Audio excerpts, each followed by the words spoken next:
আসসালামু আলাইকুম। আজকে আমি আপনাদের সামনে আলোচনা করব দুরূদ শরীফের ফজিলত সম্পর্কে।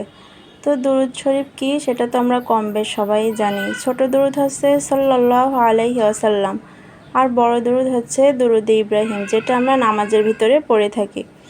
তো রাসূলুল্লাহ সাল্লাল্লাহু আলাইহি ওয়াসাল্লাম বলেছেন, যখন কোনো ব্যক্তি আমার নাম শুনবে অথচ আমার উপর দুরূদ পাঠ করবে না, সেই ব্যক্তির ধ্বংস হোক।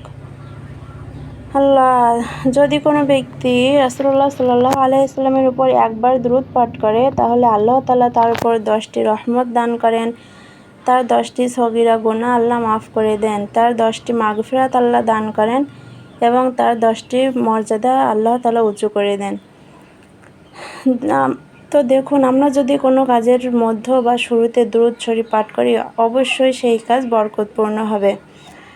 রাসূলুল্লাহ সাল্লাল্লাহু আলাইহি ওয়াসাল্লাম বলেছেন, তোমরা জুম্মার দিন আমার উপর বেশি বেশি দুরূদ পাঠ করিও, কেননা যখন তোমরা ওই দিন আমার উপর দুরূদ পাঠ করো, তা তৎক্ষণাৎ আমার সামনে পেশ করা হয় এবং আমি তাহার প্রতি উত্তর দিই ও দোয়া দিই। সাহাবায়ে কেরাম আরজ করিল, ইয়া রাসূলুল্লাহ, আপনার সামনে কিরূপে পেশ করা হবে? অথচ মৃত্যুর পরে তো আপনার হাড় পর্যন্তও থাকবে না। তখন রাসূলুল্লাহ সাল্লাল্লাহু আলাইহি ওয়াসাল্লাম বললেন, জানিয়া রাখো, আল্লাহ তাআলার জমিনের জন্য নবীদের শরীর হজম করা হারাম। সুবহানাল্লাহ।